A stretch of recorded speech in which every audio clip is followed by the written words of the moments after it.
ব্যক্তি ওনাকে একটি প্রশ্ন করে, প্রশ্নটির উদ্দেশ্য ছিল ফিতনা, জানা নয়। অনেক লোক প্রশ্ন করে ফিতনার উদ্দেশ্যে, জানার উদ্দেশ্য। কোন আলেম দেখলে কিভাবে একটা ফিতনা ছড়ানো যায়, উল্টাপাল্টা প্রশ্ন, হাসির ঘটনা। এমনই এক ব্যক্তি আলেম দেখলে প্রশ্ন করে আটকানোর জন্য, ফিতনার জন্য। একজন তালেবুল ইলমকে দেখে প্রশ্ন করে, হুজুর একটি প্রশ্ন, কি? আমাদের কূপে একটি ইঁদুর পাওয়া গেছে, এখন পানির হুকুম কি, পাক নাকি না পাক, তো জানতে চাই। ছাত্র বোঝে এই লোকের অভ্যাস হলো আটকানোর জন্য প্রশ্ন করা, জানার জন্য। আসলে ইঁদুর বেদুর কিছুই পড়ে, যেহেতু সে বোঝে তার উদ্দেশ্য কি, জবাব দেয় চাচা মিয়া প্রশ্ন করেছেন, উত্তরও পাবেন। সঠিক উত্তর পাওয়ার জন্য আমাকে কিছু তথ্য সরবরাহ করতে হবে। করবো, কি তথ্য বলেন? তথ্য হলো ইঁদুর কূপে পড়ার দুই অবস্থা। হয়তো ইচ্ছায় লাফ দিয়ে পড়েছে, অথবা হাঁটতে গিয়ে বেখেয়ালে পড়ে গেছে। পড়ার পরে আবার দুই অবস্থা, হয়তো মারা গেছে অথবা জীবিত আছে।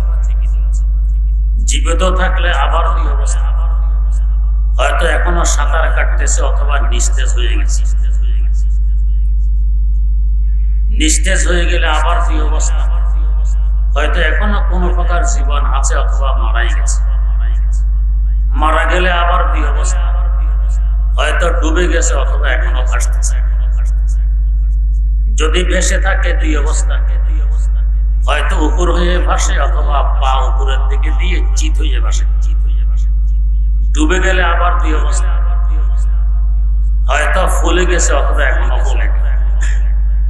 যদি ফুলে থাকে আবার দুই অবস্থা, হয়তো ফুলে ফেটে গেছে অথবা এখনো ফাটে।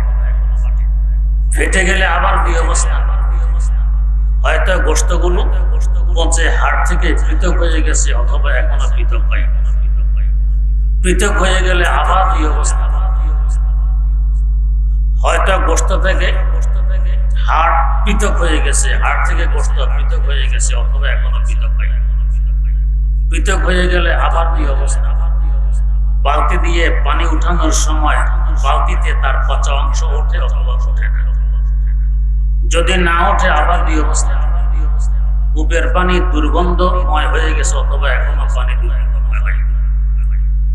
এ পর্যন্ত পৌঁছার ফলে প্রশ্ন করে বলে, হুজুর আসসালামু আলাইকুম ওয়া রাহমাতুল্লাহ। হুজুর আমি গেলাম, এত তথ্য প্রত্যেকে সম্পর্ক তাইলে সঠিক জবাব পাবে। ও যেরকম হুজুরকে আটকানোর অভ্যাস, হুজুরও আটকায় দিই। তো কারো অভ্যাস হলো ফিতনার জন্য প্রশ্ন, আটকানোর জন্য। وَدَاعِيًا إِلَى اللَّهِ بِإِذْنِهِ وَسِرَاجًا مُنِيرًا صلى الله تعالى عليه وعلى آله وأصحابه وسلم تسليما كثيرا كثيرا أما بعد فأعوذ بالله من الشيطان الرجيم بسم الله الرحمن الرحيم إنما يخشى الله من عباده العلماء وقال رسول الله صلى الله عليه وسلم طلب العلم فريضة على كل مسلم أو كما قال عليه الصلاة والسلام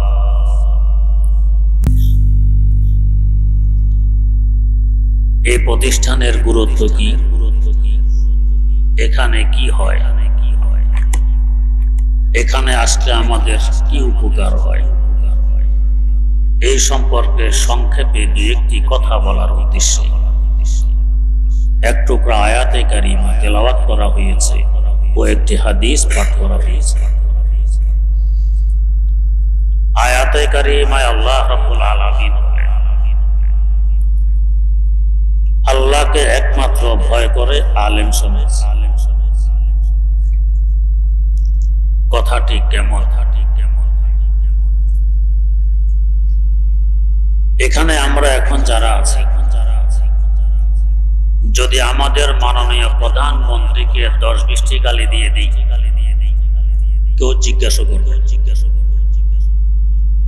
পক্ষান্তরে যদি স্বরাষ্ট্রমন্ত্রী প্রধানমন্ত্রীর সামনে গিয়ে অর্ধেক গালি দেন, মন্ত্রিত্ব তো যাবে, ফাঁসিতেও ঝুলতে হবে। এ ব্যবধান কেন? আমরা 20টি গালি দিলাম, কেউ জিজ্ঞেস করবে না। উনি অর্ধেক গালি দিলেন, মন্ত্রিত্ব গেল, ফাঁসিতেও ঝুললেন। ব্যবধান হলো আমরা দূরের, উনি নিকটের। দূর আর নিকটের ব্যবধানে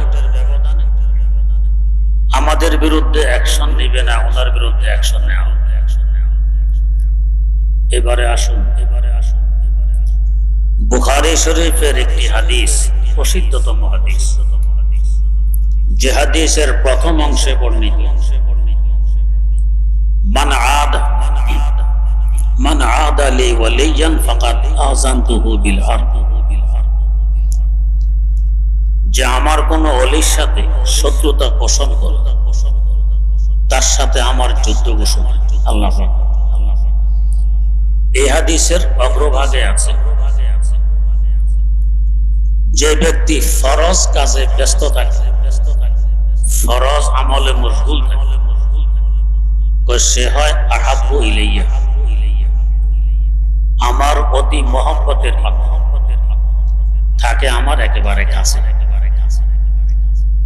আর যে নফল ইবাদত করে সে হলো ইয়াতাকাররাবু ইলাইয়া বিন-নওয়াফিল, নফলের মাধ্যমে তাদরিজান আস্তে আস্তে আমার নিকট লাভ করে। ফরজ কাজ যখন আমরা করি তখন থাকি আল্লাহ পাকের কাছে, তার মহব্বতের পাত্র। নফলের সময় আস্তে আস্তে কাছে গনাইতে থাকে। এবারে আসুন, এলেম কি? এলেম অর্জন করা,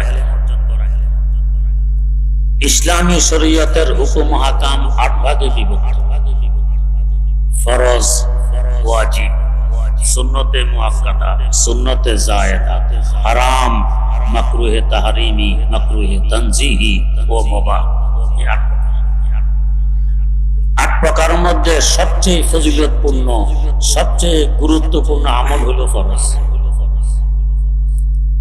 এলেম অর্জন ফরজ, এর নিচে এলেমের কোন স্তর নেই।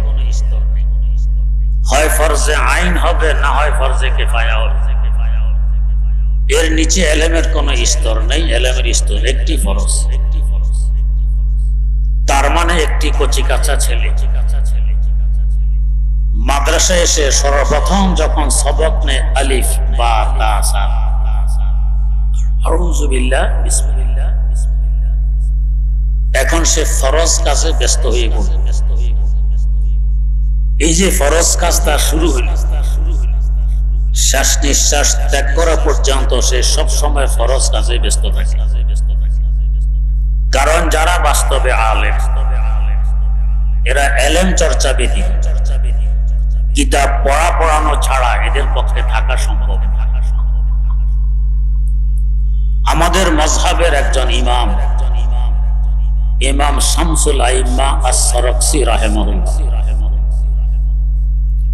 তার সামনে এক ব্যক্তি হযরত ইমাম শাফিঈ রাহিমাহুল্লাহ তাআলার প্রশংসা করতেছিল যে ইমাম শাফিঈর এই পরিমাণ ইলম মুখস্থ আছে, যদি লিপিবদ্ধ করা হয় এই কাগজগুলো হবে কমাস কম 40 ওটের বোঝা। একটি ওট সর্বনিম্ন 8 মণ বোঝা বহন করে, উপরে আরো বেশি, গড়ে 10 মণ হবে। তো 40 ওটের বোঝা মানে 400 মণ কাগজ হবে। ইমাম শাফিঈর এই পরিমাণ ইলম মুখস্থ আছে। এই কথা শোনার পর আমাদের মযহাবের ইমাম শামসুল আইম্মা সারাকসি রাহিমাহুল্লাহ বললেন, এটা আমার মুখস্থের যাকাত নয়, তার মানে আমার যে পরিমাণ গোশত আছে 40 ভাগের 1 ভাগও নয়। ইমাম শাফি মোটো বাড়াবাড়ি করেননি। ওনার সময় এক ব্যক্তি ওনাকে একটি প্রশ্ন করে, প্রশ্নটির উদ্দেশ্য ছিল ফিতনা, জানা নয়। অনেক লোক প্রশ্ন করে ফিতনার উদ্দেশ্যে, জানার উদ্দেশ্য। কোন আলেম দেখলে কিভাবে একটা ফিতনা ছড়ানো যায়, উল্টাপাল্টা প্রশ্ন, হাসির ঘটনা। এমনই এক ব্যক্তি আলেম দেখলে প্রশ্ন করে আটকানোর জন্য, ফিতনার জন্য। একজন তালেবুল ইলমকে দেখে প্রশ্ন করে, হুজুর একটি প্রশ্ন, কি? আমাদের কূপে একটি ইঁদুর পাওয়া গেছে, এখন পানির হুকুম কি? পাক নাকি না পাক তো জানতে চাই। ছাত্র বোঝে এই লোকের অভ্যাস হলো আটকানোর জন্য প্রশ্ন করা, জানার জন্য। আসলেও ইঁদুর বেদুর কিছুই পড়ে, যেহেতু সে বোঝে তার উদ্দেশ্য কি, জবাব দেয় চাচা নিয়ে প্রশ্ন করেছেন, উত্তরও পাবেন। সঠিক উত্তর পাওয়ার জন্য আমাকে কিছু তথ্য সরবরাহ করতে হবে। করবো, কি তথ্য বলেন? তথ্য হলো ইঁদুর কূপে পড়ার 2 অবস্থা। হয়তো ইচ্ছায় লাফ দিয়ে পড়েছে, অথবা হাঁটতে গিয়ে বেখেয়ালে পড়ে গেছে। পড়ার পরে আবার 2 অবস্থা, হয়তো মারা গেছে অথবা জীবিত আছে। জীবিত থাকলে আবার 2 অবস্থা, হয়তো এখনো সাঁতার কাটতেছে অথবা নিস্তেজ হয়ে গেছে। নিস্তেজ হয়ে গেলে আবার 2 অবস্থা, হয়তো এখনো কোনো প্রকার জীবন আছে অথবা মারাই গেছে। মারা গেলে আবার 2 অবস্থা, হয়তো ডুবে গেছে অথবা এখনো ভাসতেছে। যদি ভেসে থাকে 2 অবস্থা, হয়তো উপর হয়ে ভাসে অথবা পা উপরের দিকে দিয়ে চিত হয়ে ভাসে। ডুবে গেলে আবার 2 অবস্থা, হয়তো ফুলে গেছে অথবা এখনো ফুলে। যদি ফুলে থাকে আবার 2 অবস্থা, হয়তো ফুলে ফেটে গেছে অথবা এখনো ফাটে। ফেটে গেলে আবার 2 অবস্থা, হয়তো গোশতগুলো পচে হাড় থেকে পৃথক হয়ে গেছে অথবা এখনো পৃথক হয়। পৃথক হয়ে গেলে আবার 2 অবস্থা, হয়তো গোশত থেকে হাড় পৃথক হয়ে গেছে, হাড় থেকে গোশত পৃথক হয়ে গেছে অথবা এখনো পৃথক হয়। পৃথক হয়ে গেলে আবার 2 অবস্থা, বালতি দিয়ে পানি উঠানোর সময় বালতিতে তার পচা অংশ ওঠে অথবা ওঠে না। যদি না ওঠে আবার 2 অবস্থা, কূপের পানি দুর্গন্ধময় হয়ে গেছে অথবা এখনো পানি দুর্গন্ধময় হয়। এ পর্যন্ত পৌঁছার ফলে প্রশ্ন করে বলে, হুজুর আসসালামু আলাইকুম ওয়া রাহমাতুল্লাহ। হুজুর আমি গেলাম। এত তথ্য প্রত্যেকে সম্ভব, তাইলে সঠিক জবাব পাবে। ও যেরকম হুজুরকে আটকানোর অভ্যাস, হুজুরও আটকায় দিই। তো কারো অভ্যাস হলো ফিতনার জন্য প্রশ্ন, আটকানোর জন্য। ইমাম শামসুল আইম্মা সারাফসি রাহিমাহুল্লাহ তাআলাকে প্রশ্ন, সঠিক জবাব দিলে বাদশার বিরুদ্ধে যায়, বাদশার পক্ষ নিলে শরীয়তের বিরুদ্ধে যায়। বলেন তো একজন ইমানদার মুমিনের এই সময় কি করা উচিত? শরীয়তের পক্ষ নিয়েই সঠিক উত্তর দিবে। বাদশার বিপক্ষে যাবে না যাবে এটা দেখার বিষয় নয়। উনি সঠিক উত্তর দিলেন, বাদশার বিপক্ষে। বাদশাহ ক্ষিপ্ত হয়ে তাকে বন্দী করলেন, শাস্তি দিলেন। একটি শুকনা কূপের ভিতরে ছেড়ে দিলেন। অন্ধকার কূপ, কূপের ছোট সোয়াব ব্যবস্থা। এই কূপের তলায় অন্ধকারে তিনি এলেম চর্চা করতে পারবেন না, এমনি থাকবেন, এটা তো সম্ভব নয় যেহেতু বড় আলেম। তাই কূপের তলা থেকে আওয়াজ দিলেন, আমার কোন ছাত্র যদি আমার আওয়াজ শোনো, কাগজ কলম নিয়ে কূপের পাড়ে আসো। এক ছাত্র কাগজ কলম নিয়ে কূপের পাড়ে আসে।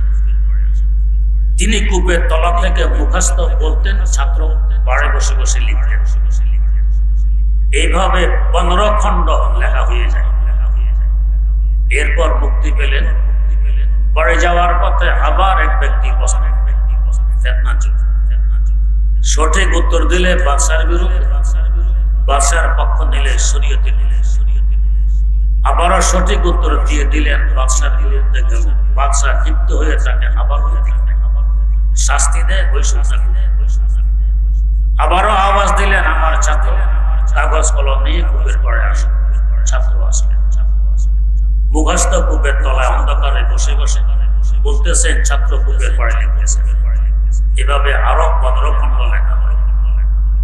30 খণ্ডের একটি কিতাব প্রস্তুত হয়, মুখস্থ লেখায় দিলেন। 4 মাযহাবকে সামনে রেখে দলিল ভিত্তিক একটি কিতাব, নাম হলো আল মাবসুত।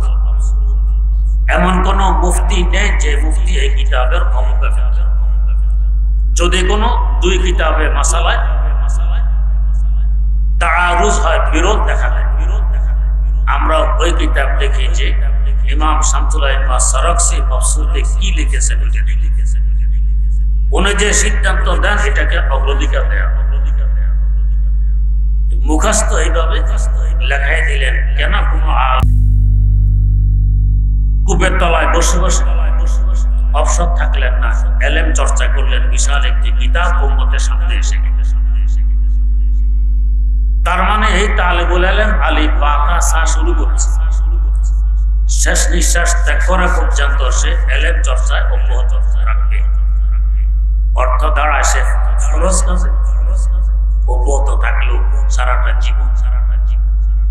ছোটবেলায় ওস্তাদের কাছে শুনেছি, हमें दुनिया से किया मतलब मदरसा है वतन अपना, हमें दुनिया से किया मतलब मदरसा है वतन अपना, मरेंगे हम किताबों पर वरक होगा कफन अपना, मरेंगे हम किताबों पर वरक होगा कफन अपना। एक अस्थायी ক্ষণস্থায়ী দুনিয়া দিয়ে কি আমাদের আসল বাড়ি তো মাদ্রাসা। কিতাবের ভিতরে শেষ নিঃশ্বাস ত্যাগ করবো, কিতাবের পাতা হবে আমার কাফন। দারুল উলুম দেওবন্দের প্রথম মুফতি হযরত মুফতি আজিজুর রহমান মৃত্যু শয্যায় শায়িত। একটু সময়ের মধ্যেই রূহ দেহ ত্যাগ করবে। এই সময়ে তার হাতে একটি রূহ দেহ ত্যাগ করলো, ফতুয়াটি তার সিনার উপরে পড়ে। প্রমাণ করে দিলেন যে মারেঙ্গে হাম কিতাবোं पर वरक होगा कफन अपना। সব সময় ইলম চর্চায় ব্যস্ত থাকবে, এটা আলেমের বৈশিষ্ট্য। এই একজন ছেলে কচি কাঁচা বয়সে আলিফ বা তা সা শুরু করে শেষ নিঃশ্বাস ত্যাগ করা পর্যন্ত তার আর অপশন নেই। সে ইলম চর্চায় ব্যস্ত থাকবে, হয় পড়বে না হয় পড়াবে অথবা দাওয়াত দিবে। তার মানে সারা জীবন সে ফরজের মধ্যে ব্যস্ত, ফরজের মধ্যে ডুবে। ফরজ কাজ যখন কেউ করে, আল্লাহ বলেন সে হলেন আহাব্বু ইলাইয়া, আমার কাছে সবচেয়ে বেশি মহব্বতের পাত্র এবং আমার নিকটের মানুষ। তো যে নিকটে থাকে তারে তো বই বেশি। ইন্নামা ইয়াখশাল্লাহা মিন ইবাদিহিল, যেহেতু সে ফরজ কাজে ব্যস্ত, আমার আল্লাহর নিকটে মহব্বতের পাত্র, তো সে আল্লাহকে ভয় করবে না কি করে? একজন ছাত্র ওস্তাদের সামনে বেয়াদবি করার সাহস পাবে না, পিছনে কত কিছু করতে। তো এই আলেম তো সবসময় আমার আল্লাহর সামনে, যেহেতু সে ইলম চর্চা মানে ফরজ কাজে ব্যস্ত, আমার আল্লাহর সামনে এই ভয় করবে না। আল্লাহকে কে ভয়? ইন্নামা ইয়াখশাল্লাহা মিন ইবাদিহি। খাসিয়তের আরেক অর্থ হলো মহব্বত। আমার আল্লাহকে সবচেয়ে বেশি মহব্বত করে আলেম সমাজ। কেন? কাছে থাকে। কাছে থাকতে থাকতে মহব্বত সৃষ্টি হয়, শুধু মানুষের সাথে নয়, ইট পাটকেলের সাথে। একটি ঘরে আপনি বসবাস করেন, বাড়াবাড়ি নিজস্ব বাড়িও, কয়েক বছর থাকার পর যদি বাড়িটি ছেড়ে দিতে হয়, কষ্ট হয় কিনা? কষ্ট হয়। তার দরদ দিওয়ারের সাথে আপনার মহব্বত গড়ে উঠেছে, যেহেতু কিছুদিন এর কাছে ছিলেন। তো আমার আল্লাহর কাছে আপনি সারা জীবন কাটাইলেন ইলম চর্চায়, ফরজ কাজে। যেমন মহব্বত আল্লাহর সাথে সৃষ্টি হল, আমার আল্লাহকে মহব্বত করেন আলেম সমাজ। আর যার সাথে মহব্বতের সম্পর্ক গড়ে ওঠে তাকে ভয় করে বেশি। ভয় দুই প্রকারের। এক প্রকার ভয় হলো ডান্ডার ভয়, আরেক প্রকার ভয় হলো মহব্বতের ভয়। ডান্ডার ভয় হয় ক্ষণস্থায়ী, মাথার উপরে ডান্ডা আছে, ভয় আছে, ডান্ডা সরে গেছে, ভয় চলে গেছে। আমাদের দেশে যখন সামরিক শাসন, ঢাকা জ্যামের শহর, দেখবেন জ্যাম কিছুই ডান্ডা এসে গেছে। ঠিক সামরিক শাসন উঠে গেল, পিছন দিয়ে আবার জ্যাম শুরু হয়ে গেল। ডান্ডা নেই, ভয় নেই। ডান্ডার ভয়টা ক্ষণস্থায়ী, জাহান্নামের ভয়, শাস্তির ভয় ক্ষণস্থায়ী, মহব্বতের ভয় স্থায়ী। বন্ধুর সামনেও এই ভয় থাকে, বন্ধুর পিছনেও এই ভয় থাকে। আমার কোন কথা বন্ধুরা পছন্দ হয়, নারাজ হয়ে বন্ধুত্ব ভেঙে যায়। আমার কোন কাজ বন্ধুরা পছন্দ হয়, নারাজ হয়ে বন্ধুত্ব ভেঙে যায়। এই ভয় স্থায়ী, সবসময়ের জন্য। আলেম সমাজ সবসময় আমার আল্লাহর সামনে, যেহেতু বরজ কাছে ব্যস্ত, আমার আল্লাহর মহব্বতের পাত্র হয়ে আছে। সামনে থাকার কারণে ডান্ডার ভয় আছে, আল্লাহ নিয়ে আবার নারাজ হয়। মহব্বতের কারণে মহব্বতের ভয় আছে, আল্লাহ আমার কোন কথায় নারাজ হন, কোন কাজে আল্লাহ নারাজ হন। আল্লাহকে মহব্বত বেশি করে আলেম সমাজ, ভয় বেশি করে আলেম সমাজ। ইন্নামা ইয়াখশাল্লাহ মিন ইবাদিহিল উলামা। আল্লাহ রাব্বুল আলামিন কাছে থাকার একটা ব্যবস্থা হলো এই মাদ্রাসা। এখানে এসে আলিফ বা তা সা শুরু করলাম, আমার আল্লাহর কাছে চলে আসলাম তৎক্ষণাৎ। 50 তলা একটি বিল্ডিং, 50তম তলায় যাবে দুজন মানুষ। যাওয়ার রাস্তা দুইটি, একটি সিঁড়ি, একটি লিফট। আপনার সাথে সিঁড়ি বেজে উঠে আরম্ভ করে দিয়েছে, আপনার লিফটের মাধ্যমে সাথে দোতলা পর্যন্ত পৌঁছতে পারেনি, আপনি 50তম তলায় পৌঁছে গেছেন। এই লিফটওয়ালা হলো ফরজের স্তরে, সিঁড়িওয়ালা হলো নফলের স্তরে। যারা আলেম নয়, কিছু সময় নামাজে, কিছু সময় রোজায়, বা যাকাতে, হজে ইত্যাদি, স্বল্প সময় ফরজ কাজে ব্যস্ত থাকে। এই সময়টা সে আমার আল্লাহ দেখে। আর এই রাত দিন 24 ঘন্টা নামাজ যদি আমরা ঠিকভাবে আদায় করি, ধরুন বেশি থেকে বেশি 5 ঘন্টার সময় যাবে, আরো 19 ঘন্টা নামাজের নেই, তো 5 ঘন্টা আমি আল্লাহর কাছে, আর 19 ঘন্টা আল্লাহ থেকে। আর আলেম সমাজ যার রাত দিন 24 ঘন্টা ফরজ কাজে ব্যস্ত, যেহেতু সে ইলম অর্জন করতেছে। ফরজের নিচে ইলমের কোনো স্তর নেই। তালাবুল ইলমি ফরিদাতুন আলা কুল্লি মুসলিম। রাসূল আকরাম সাল্লাল্লাহু আলাইহি ওয়াসাল্লাম বলেছেন, ইলম অর্জন করা প্রত্যেকটি মুসলমান, চাই সে পুরুষ হোক, চাই সে নারী হোক, তার জন্য হোক। মুসলিম মানে ইসলামওয়ালা। ইসলামওয়ালা শুধু পুরুষ হয় না, নারীও হয় না। নারীও ইসলামওয়ালা, পুরুষও ইসলামওয়ালা। তাই পুরুষের উপর ফরজ, নারীর উপরও ফরজ, হয় ফরজে আইন, না হয় ফরজে আইন। এর মূল্য কত চিন্তা করুন। যে কাজটা শুরু করা মাত্র আল্লাহ আমাকে তার কাছে নিয়ে গেছেন, আমাকে মহব্বতের পাত্র হিসাবে কবুল করে নিয়েছে। এই কাজটি মাদ্রাসায়। ধরুন আমাদের দেশের সরকার রাস্তাঘাট বানাবে, পোলকালপাট বানাবে, রিলিফ দিবে, জনগণকে সাহায্য করবে, বাড়ি বানাই দিবে। কার মাধ্যমে করে? কাছের মানুষের। সরকার কাজ দেয় বিরোধী দলের হাতে, না নিজের দলের হাতে দেয়। এবং যে যত কাছের তাকে কাজ দেয় বেশি, যে দূরের তাকে কাজ দেয় কম অথবা দেয় কম। আলেম সমাজ আমার আল্লাহর কাছে। অতএব এই দুনিয়ার নিজাম ঠিক রাখতে যে রহমত লাগবে, বরকত লাগবে, এগুলো সব আলেম সমাজের মাধ্যমে আমার আল্লাহ। আমরা বুঝি আর না বুঝি, এই মাদ্রাসাগুলো হলো রহমত বরকতের কেন্দ্র। একটি 16 আনা ইসলামী হুকুমত, ইসলামী শাসন ব্যবস্থা, ছোট্ট একটি ইসলামী রাষ্ট্র। ইসলামী রাষ্ট্রে যারা থাকে এরা বোঝে কি পরিমাণ শান্তি দেবে, নিরাপদে থাকে। আজ সারা বিশ্ব দেখতেছে আফগানিস্তানের অবস্থা। হজের সফরে আফগানি সাথী সঙ্গীদের সাথে দেখা সাক্ষাৎ আমাদের মুসলমান ভাই, আমি নিজে জিজ্ঞেস করেছি কি অবস্থা। আলহামদুলিল্লাহ, আমরা এখন স্বস্তির নিঃশ্বাস ফেলতেছি, আমরা নিরাপদে ঘুমাইতে পারি, চলতে পারি, হাট বাজার করতে পারি। এখন আর আমাদের কোনো ভয়ভীতি নেই। ওদেরকে যদি বলা হয় আফগানিস্তান ছেড়ে কোন নাস্তিক মোর্তাদের দেশে চলে আসে, জীবন যাবে রাজি হবে। তো এই মাদ্রাসাগুলো একটি ইসলামী হুকুম, রহমতের কেন্দ্র, বরকতের ভান্ডার। এটা ছেড়ে বাইরে আসবেন, অশান্তি অশান্তি, ভিতরে পা রাখবেন, স্বস্তির নিঃশ্বাস ফেলবেন। যেহেতু ইসলামী হুকুম, ইসলাম বহির্ভূত কাজ এখানে হয় না। অতএব যদি আমরা রহমত চাই, বরকত চাই, শান্তি চাই, শান্তির কেন্দ্রের সাথে যোগাযোগ রাখা অপরিহার্য, না হয় শান্তি আসবে না। আমাদের ছেলে পেলেদেরকে এখানে নেই, দেওয়া মাত্র সে আমার আল্লাহর কাছে চলে যাবে, মহব্বতের পাত্রে পরিণত।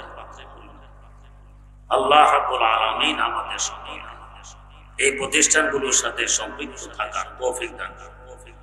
রহমত বরকতের বিশাল একটি ভাগ আমাদের জন্য বড়, আমাদের ছেলে সন্তানদের আলেমে হক্কানি রব্বানি বানায়। সুবহানাল্লাহি ওয়া বিহামদিহি, সুবহানাকাল্লাহুম্মা ওয়া বিহামদিক, আশহাদু আল্লা ইলাহা ইল্লা আনতা, আস্তাগফিরুকা।